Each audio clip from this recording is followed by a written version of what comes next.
Hi there, and thank you for joining us on the Overcomers Overcoming podcast. We feature those who are in the process of overcoming or have overcome any type of life encounter, life obstacle that at the time seemed to be almost insurmountable. With this podcast, we have three objectives in mind. Our first objective is we want you to know with a confident resolve you are not alone. We want to work with you. We want you to know there are others who are working with you, who want to help you through whatever you are encountering, and together we will get through whatever you're experiencing. Our second objective is there are multiple options for any life encounter you are facing. We want to help you develop a resolve that there are various options and solutions to any life dilemma. Our third objective is to help you with critical thinking skills. If you're encountering something that was possibly a decision you made sometime in the past, and if you had the opportunity for a life redo, you would make a different decision. We want to help you with those critical thinking skills that can help you make an informed decision and not encounter what you're going through at the moment. We are the Cooper Culture, a veteran-owned business. We work with business personnel and families to develop and sustain connected relationship cultures within their families and organizations. That type organization is one where people feel wanted, appreciated, and genuinely a part of that organization. I'm with my wife and business partner, Marty, who is helping me facilitate this podcast. Today we feature Michael Ostrolenk, who describes his journey of self-discovery and working with others through transpersonal counseling psychology. The transpersonal has to do with a mental transformation. He describes how he developed an autoimmune disease as a child and began having divergent learning styles. It's a very interesting progression of life and how he overcame and through resilience resulted in being the person he is, and he's helping others. Marty, what are some takeaways our listeners can gain from Michael? First, I want to say, Ron, Michael has a personality that just draws you to him. He's a very fun-loving guy, but he shares with us that, like you said, grew up with a self-discovery attitude, always wanting to learn. And with that self-discovery attitude, he has built a coaching business, helping others to reach the life and relationships that they so yearn to have. And it's a great opportunity to learn. We are not defined by our past, but we can become who we want to be. Let's listen and learn together. Mike, it's great to have you with us. Our listeners are going to be very interested in learning a little bit of your background, which I understand starting at about age 9 or so, you started on a life journey of learning who you are. I'm going to call it my own terms, a mental transformation. You may have at an earlier life questioned who you are, what your purpose in life is, what your value is, any number of those things. I'm not trying to suppose anything, but just based on some of the background that I've read, I can tell you that some of our listeners are masking themselves, meaning they're going through life not knowing exactly what their worth is.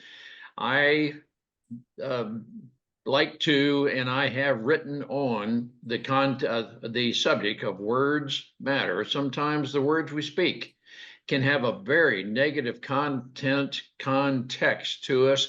We absorb those words, and even though the words weren't necessarily meant the way they were taken, we sometimes just take those words in, live those words, and we don't understand who we are, what we're about, what our worth is. Michael, it's great to have you with us. Our listeners are going to be very interested in your life experience, but more so, what are you doing right now? Thank you, Mike. Yeah, no, I appreciate you guys. Thank you for having me on. I 100% agree with what you just said in terms of our self-conversations. Our body believes everything we think. And unfortunately, I'm trained as a marriage and family therapist, so I do a lot of work with couples, but I also do a lot of work with individuals as a resilience coach. And I see both how people talk to themselves and self-limit because of the self conversations. And I also see how people engage with one another in terms of a couple or a married couple, and how the conversations don't go so well because of the language being used. It's negative, it's depreciating, it's contracting, and it's fascinating because when you work with individuals, you start changing how they think, which means how they talk to themselves. They start realizing that they're, as we would say at SEALFIT, 20x, you're 20 times more capable of whatever you want to do in your life than you think you can. And we have these self-limiting beliefs, which is a self-conversation, and then our culture and people in our environment, unfortunately, contribute to that self-negative belief system. So 100% agree with you in terms of like, we got to be more mindful of how we talk to ourselves and how we talk to our children and how we talk to our spouses. I'm very intrigued with the term resilience. Talk to us a little bit about that, Mike. Is that a matter of I am resilient and everything just bounces off of me, or do I know how to handle the stuff that's said? In what context is resilience? I love that question. So a friend of mine, a colleague, J.C. Glick, former Army Ranger, and I launched what we call Resilience 2.0. It's a men's group. And it's helpful for this conversation to make a distinction between what we call 1.0 and 2.0, or 2.0, 1.0, 2.0. Let me use the proper words. So what we would look at 1.0 in terms of resilience as something like a David Goggins who gets up and runs 100 miles before breakfast, or Jocko Willink, both Navy SEALs, who like takes pictures of his phone at 4:30 in the morning. He's out there working out really hard. All that's great. Like, physical capacity building is really important for men. They need to be strong and very capable. Yes. We say 2.0 is like that, and the and is three different things. One is, are men capable of sitting in their own experience, their own discomfort, their own feelings, their own thoughts? A lot of us, we have escape mechanisms. We don't feel comfortable with what's going on inside of our own system. So we go to porn, alcohol, drugs, we work extra, we train harder. Like, we distract ourselves with things in the environment because we don't like what's going on inside ourselves. So what we teach our men, and that's just one of three areas, we teach our men to learn to sit in their own stuff and build the inner capability, the inner resources, which is so important, because if you're always seeking distraction, whatever's going on inside of yourself is going to show up one way or another. It's either going to show up as possible psychological issues like anxiety or depression or whatever it is, or physical, like a lot of physical ailments are connected in some way or another to the lack of our ability to feel and express certain emotions. Like, we contract, we hold them in, and they show up as physical complaints. So just building the resilience in this human system for the individual man, it's important to just learn to sit with whatever the uncomfortable stuff is. I'll stop there to see if you have questions, because there's two other pieces of it. And I'm continuing with this term resilience. Is it a matter of mental toughness? I'm probably using terms you would never use, but a mental toughness that you can say something negative to me and I'm just not going to believe that about myself. Is that a part of resilience? Well, if you want to use that example, I would say it's this. If you want to use like someone speaking poorly of you, a very resilient person would be able to not be affected by that emotionally, but they might take it seriously as something to consider. So they're not going to be a wallflower and collapse because someone's being critical of them. They're not going to get overly aggressive because they're really centered in themselves. But if someone's critical of you, even if they do it really poorly, a really resilient person might go, "Oh, that's interesting. Let me think about what you're saying. Maybe your context is off. Maybe the way you're saying it's not great. It doesn't affect me, but I can learn something from it." So a resilient person is both strong and not moved by outside forces, but also open to feedback. And if they are affected by outside forces, other people, and it affects them in their system, a resilient person will more easily find themselves recentered, and then recognize, like, there's something going on inside of me as a result of what that person said. I need to deal with this. I need to address this. So it's not like they're completely stoic 100% of the time, because we're social beings and we are affected by other people. But like I said, the ideal is like, how can I refine my center, re-regulate myself, find out why I'm so moved or triggered by this other person, and what can I learn about what they're saying to me? That's I'm I can see some. I'm processing what you're saying, Mike, as I can process what you're saying logically, deductively, inductively through logic, not emotion, but I'm confident enough in how I process information that I'm not going to react to it emotionally. Am I being too elementary, or am I off track with No, this? I would say that's like 90% correct. The only 10% might be, we're human beings and we still might be emotionally moved by what they say. And I would say the more resilient person would be like, oh my God, that person said whatever they said. It activates something inside of me. I get frustrated, I get angry, I get sad, whatever the feeling are. Cool. I'm going to recenter myself, calm myself down, regulate myself, recognize that there's something in me that needs to be looked at, but I'm not going to act from that. I'm not going to act from emotion. I'm going to be aware of my emotions. I'm going to feel them. I'm going to deal with them, but I'm not going to be reactive and act from my emotions. Yes, and I'm not trying to suggest at all we don't have heart or compassion. It's just Yeah. that, okay, we're going to process this logically. And I frequently use the term, I'm not going to enter the keyboard warrior kind of thing, that I'm going to, start hammering out a bunch of negatives about you because, you just attacked me and so forth. Mike, I'm very interested. Thinking back to when you were approximately 9 years old or so, what was Yeah. it that started this mental transformation, if I'm going to use that term? No, I appreciate that question. So when I was 5, I was diagnosed with an autoimmune disorder and I was in the hospital for about a month. And this is 1979, and it didn't have this kind of clinical support that they have today when children go into hospitals. So you can imagine a child in the hospital with all the interventions they're doing for me. It just caused a lot of dysregulation in my nervous system and my psyche. On top of that, I was eventually diagnosed with some learning disabilities. So school, I love learning. The school is challenging because I'd be really smart and then really quote unquote dumb.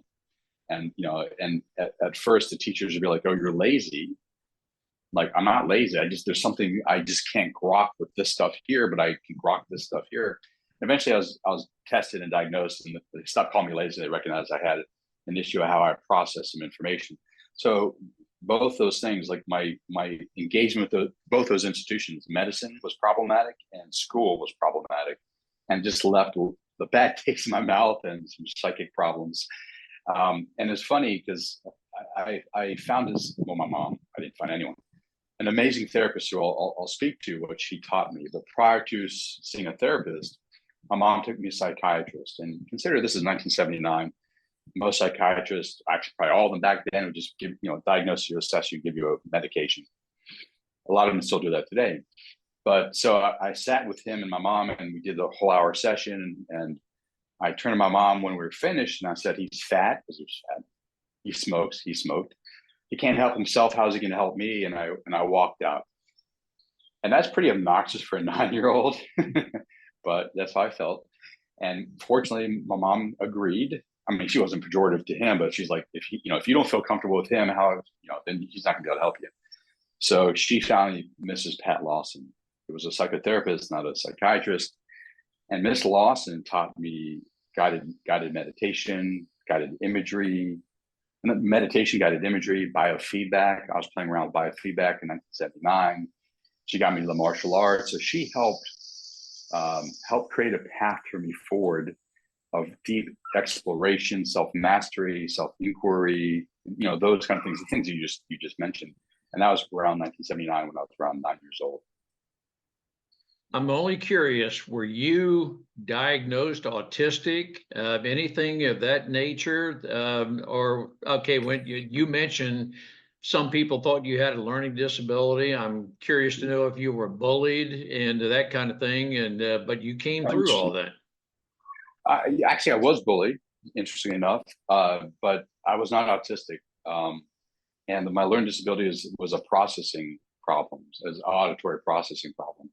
So like I'm a visual, I give you a prime example if you'd like. Yes. And this is kind of telling of like my interactions with institutions, which I've had a problem with lots of institutions. But do you remember in 10th grade, you had to do geometry, you had to do proofs. Do you remember proofs? Certainly. Okay. So for some reason, I don't know how. I could do them in my head. I could, like, literally, the teacher give me the thing and I could tell her the answer, but I couldn't write it out. Like, I did not know how to write out the proof. And at first you say you're cheating, look at your neighbors. I'm like, I'm not cheating. Here, I'm not cheating. Here's the answer. And she's like, you need to learn how to do it the right way. So I actually got sent to a tutor to learn how to do the proofs, which is interesting because, I would look at it retrospectively as two different things. Wow, isn't it cool that this kid can do it in his head? Maybe that's something to look at, as opposed to like, oh, he's cheating, and or like, oh, we need to have him do it the right way. Like, I get, like, yeah, Corey, you have to do it the right way, but like, there's no acknowledgement or excitement around the fact that I can just do this stuff in my head. So it's just one, and I can give you like a million examples. One of many examples of me running into the education institution going, you guys make no sense. Like, it's not one size fits all. You guys are, I mean, I was a kid, so I probably didn't use the kind of language I'm about to use now. It was like, you guys are stupid. Like, this one size fits all, like, approach to life just, it really doesn't work. It makes no sense to me. And I can give you like other examples of my interactions with school, where I'm like, the same thing. Like, you guys make no sense to me. Like, the way you do things is counter to me learning and getting a good education. Fortunately, I love to learn. So like, I would read on my own, but I never really liked school too much. Hopefully that answers your question. It does. And I'm going to guess you didn't like school because the teacher did not adapt to your learning style, that going to another classroom, proverbially down the hall, you may do very well with that teacher because that person is, let's say, either caters to or at least adapts to your learning style. Is that pretty much what it is, Mike? I think you nailed it 100%. I can give you one more story, if you like, which actually fits into that narrative. Please really do. Well. So, I got diagnosed, learning disability. I got put into a program, and I would go to the class. It's called a resource class, once a day every day for the week for the year. And I spent all my time actually in the principal's office because I refused to do the work. And I never acted out. I wasn't a bad kid, so I wasn't like screaming and yelling. I just refused to do the work. So they sent me to the principal's office, and the principal would get pissed at me and yell at me. My explanation was, and this fits what you just asked, is like, the class, they're having me do everything. They're having me do the same assignments as everyone else. My learning disability is different than everyone else. So it's not that you're helping me. You're just putting me into a room to keep me pacified for an hour. And that's a waste of my time. So I refused to do the work. I get sent to the principal. Like, this happened for months and months and months and months. And eventually my dad went in there and just read her the riot act and pulled me out of the program. I eventually got back into the program in high school, and that program actually worked for me.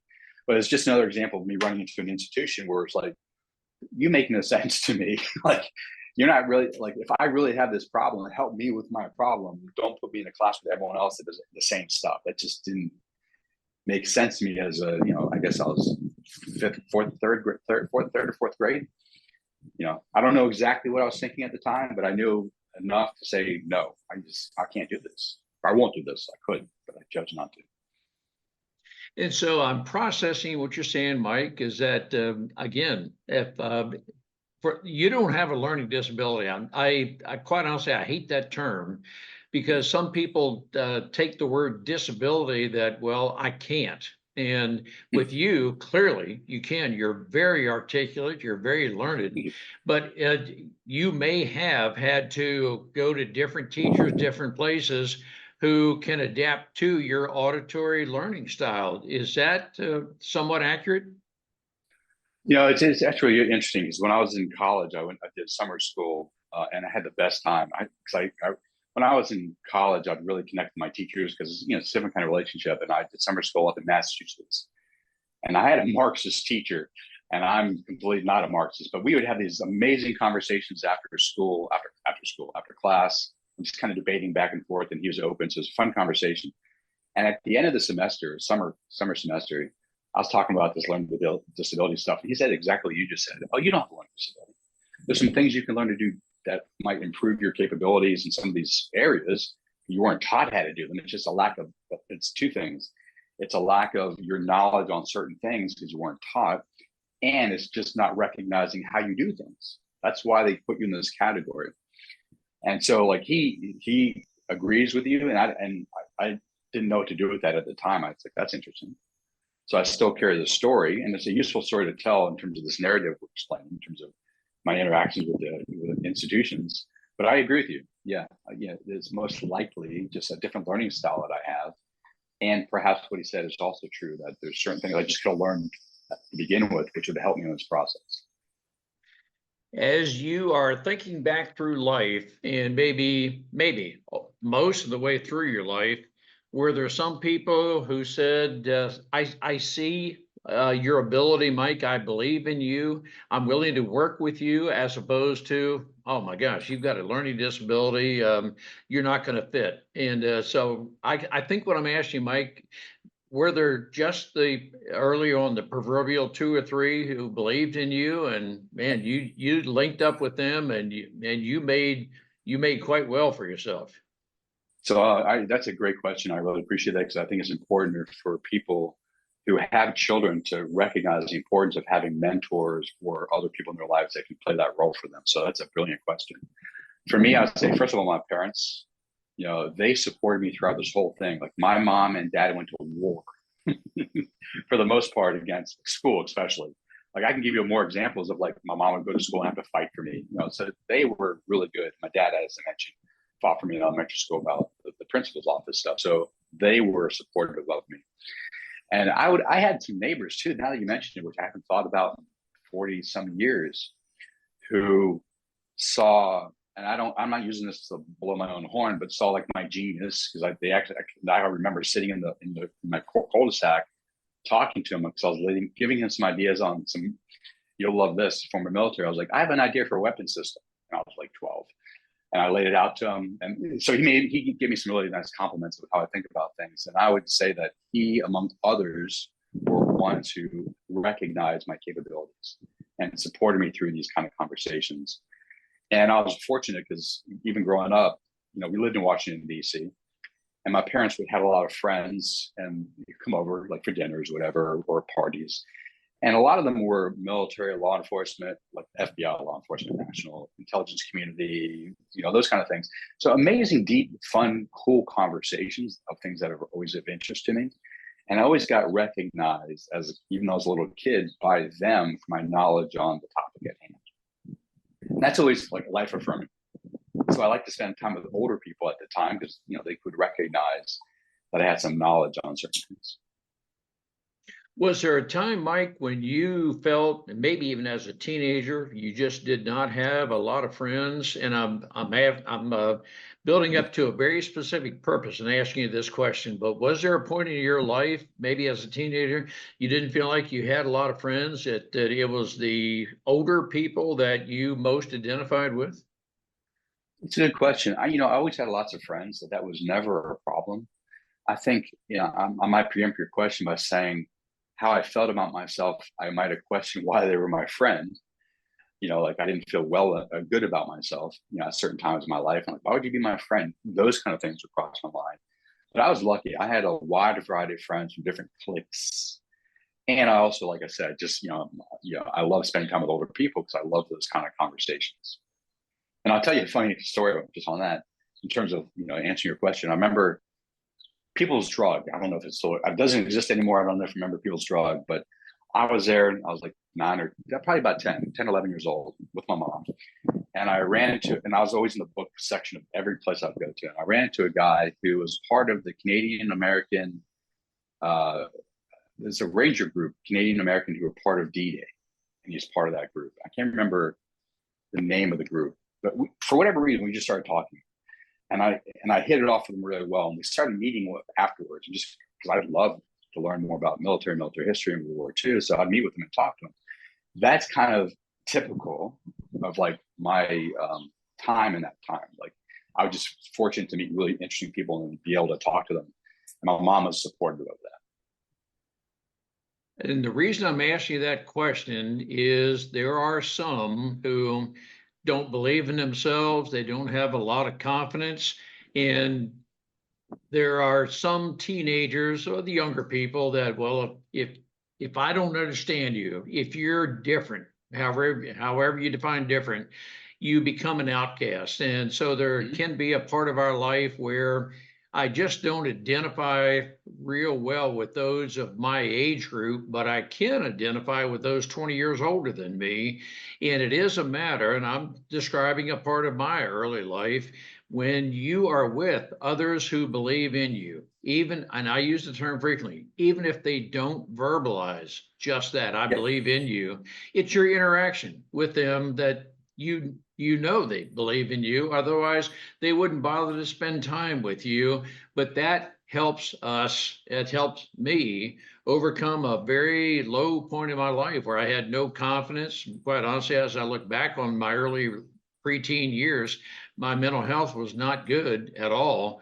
But it was through the mentorship of four men and Marty, Nice, my nice. current wife, that No. I came through a very deep part of my life. And I was not suicidal or anything. It's just that I had a pretty low self-image.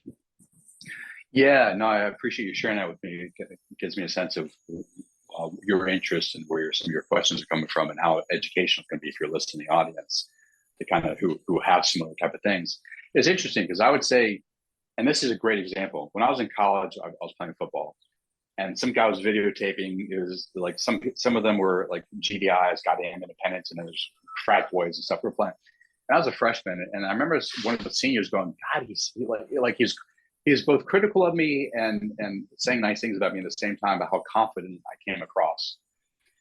And it was fascinating because I literally heard him say that, and I'm like going, "Holy yes!"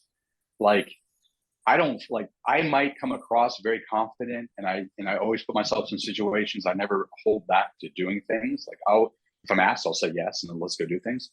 But I don't like I never felt the confidence. Like maybe my ability and what I did showed confidence, but like what was going on inside of me was not very confident. But I never let it stop me from doing things. And that was so interesting to get to hear him say that, because I'm like, wow, I come across so he wasn't saying arrogant, but like so confident. I'm like going, I don't feel confident. You know, it's like, yeah, it took me quite a few years of doing inner work and inner therapy and stuff like that to, start where there's more of an alignment between what I'm capable of doing, what I do, and the internal sense of confidence. Yeah. I identify with everything you're saying, Mike. I felt at an early age I wanted to be a leader. I felt I had confidence, but yet it was masked. It was deep in me. But I had processed some words that no, I'm not worth anything. I'm dumb. I'm stupid. But it was the four mentors and Marty that I was just telling you about that helped me through that very deep period. I am the kind of person, Mike, I would have never come to you. You would have had to come to me. That I was introverted enough at the time. I never would have exposed myself to tell you, Mike, my mental health is terrible, because I didn't know if you may institutionalize me and send me to some deep, dark place. I didn't know. So rather than risking that, it's better just to remain silent. I'm describing my early life, Mike. Yeah, no, and I'm appreciative for you, or happy for you, that you have those four mentors, and obviously your lovely wife to support you and have you be able to feel the confidence that they saw in you, your capabilities and your skills and stuff. That's a beautiful thing. So if you are amongst a person, let's say you know of a person who's much like me, that, okay, you know this person needs some sort of therapy, but they're not going to come out and they're not forward enough, confident enough to come to you. Do you go to them and develop a friendship? How would you even get started? You mean like if I would imagine them being a potential client of mine? Let's say a potential client, or they are, and maybe you observe them to be what Okay. you Okay. used to be, something Yeah. like that. Yeah. No. Okay. Clarity. So if they're a friend of mine and I notice that inside of them, I would not approach them as a coach/therapist, because I there's some clear boundaries for me there.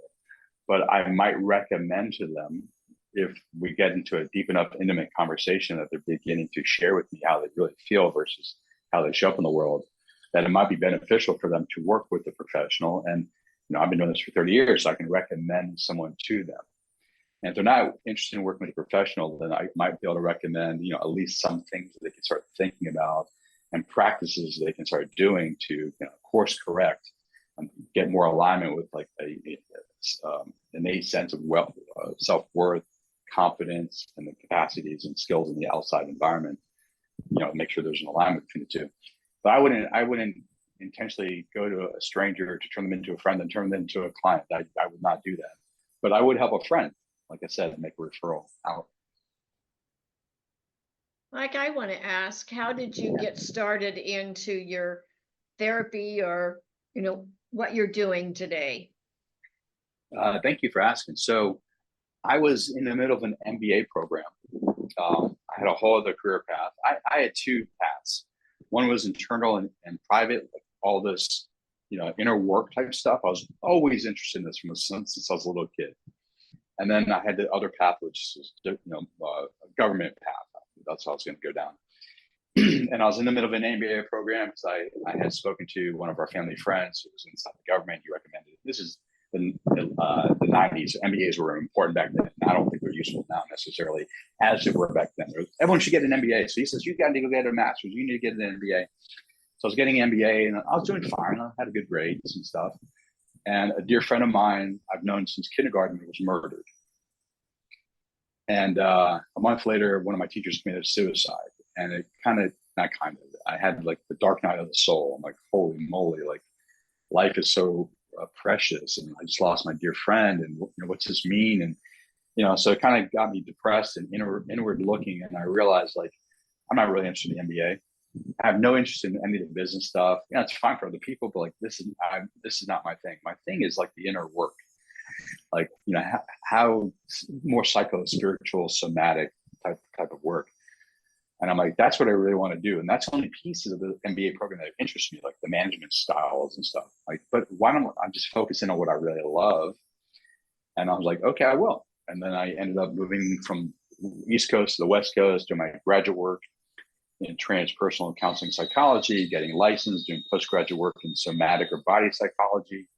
So, unfortunately, I lost a dear friend and a teacher, but it did lead me on the path pretty much back to myself, really, and led me to this path of now spending the majority of my time doing the coaching and therapy type work. Thank you for asking. Yeah. The transphysical, transmutation, a lot of the trans is what I think, Mike, is changing the way you think. And if I'm going off let me just stop you there. Let me stop you there because I think it's really important for language clarity, because I think I know where you might be heading. Transpersonal has nothing to do with the trans movement. Two different things. Yes. Transpersonal means through and beyond the personal, the personality. It's a way of understanding how the personality structures are created, and that there's a beingness that sits behind these structures that we create to defend ourselves, to protect ourselves from real perceived threats in the environment. And that's what transpersonal psychology is. It's been around for decades and decades. Decades has nothing to do with whether I'm a woman or a man, thinking I'm a man or a woman. That has nothing to do with it. No, thank you. And I wasn't even thinking that, but the trans part, I think of that in the context of transformation, not transgender. Sorry.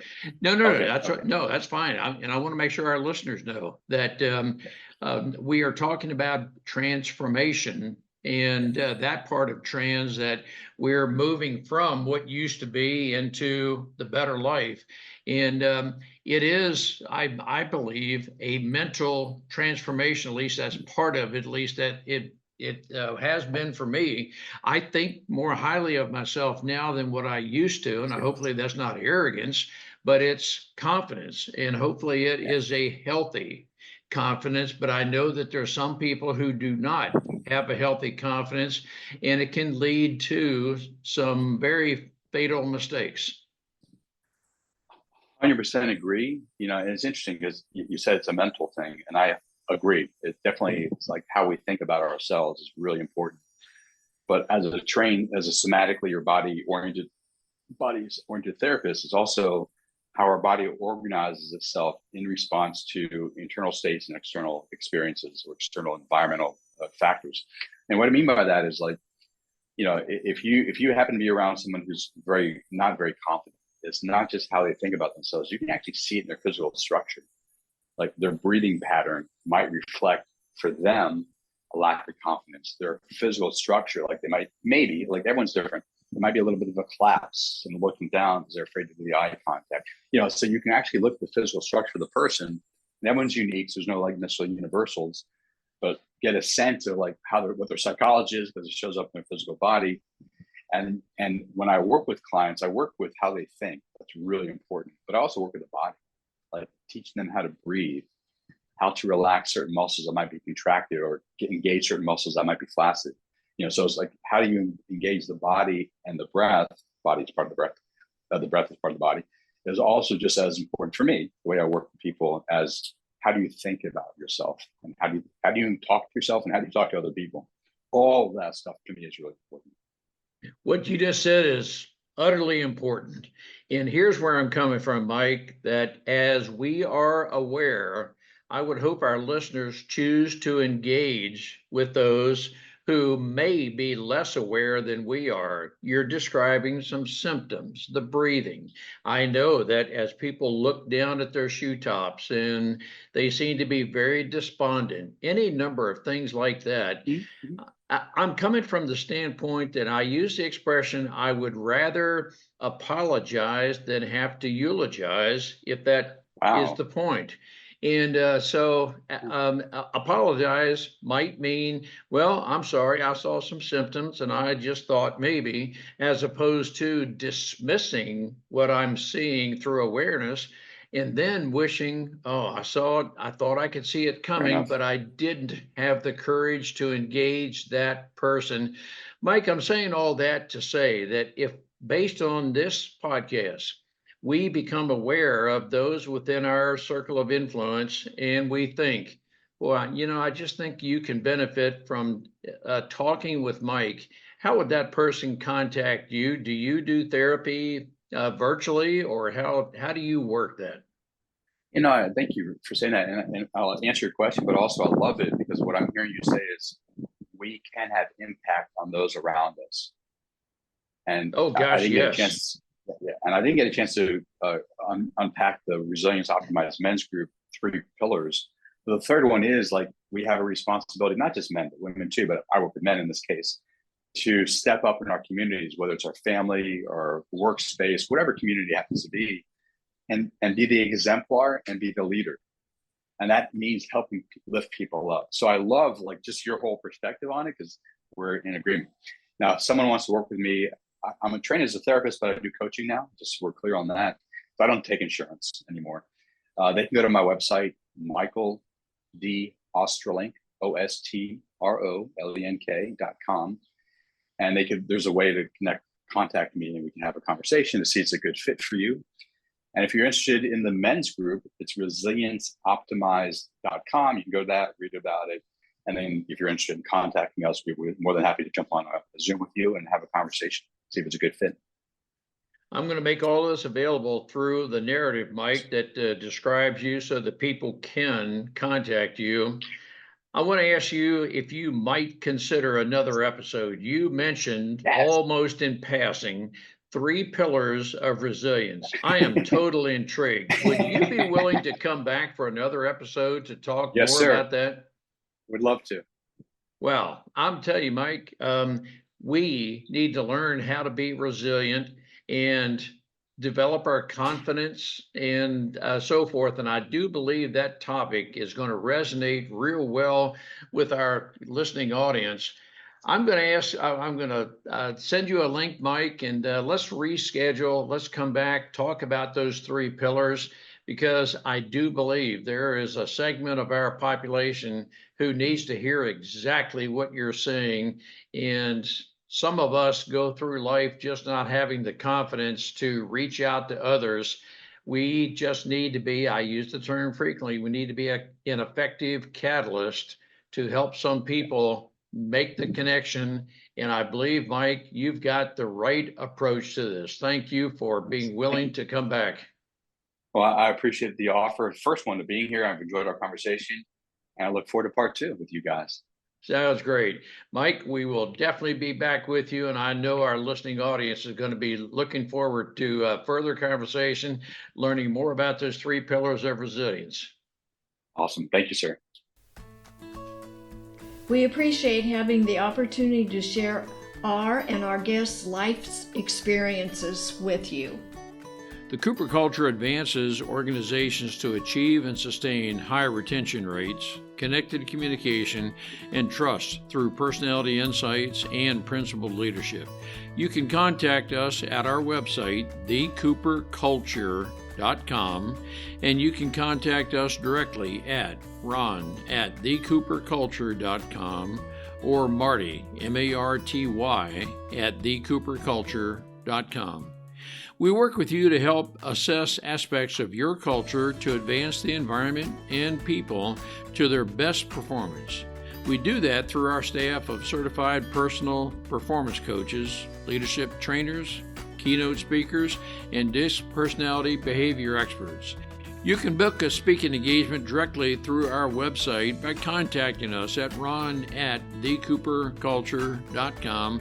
We look forward to sharing our life experiences with you, some of which are profound, some of which are pretty funny. Some of those life experiences are ones we'll never do that again because we've been through stuff. We truly look forward to working with you, speaking with you, helping advance you in any way that we can.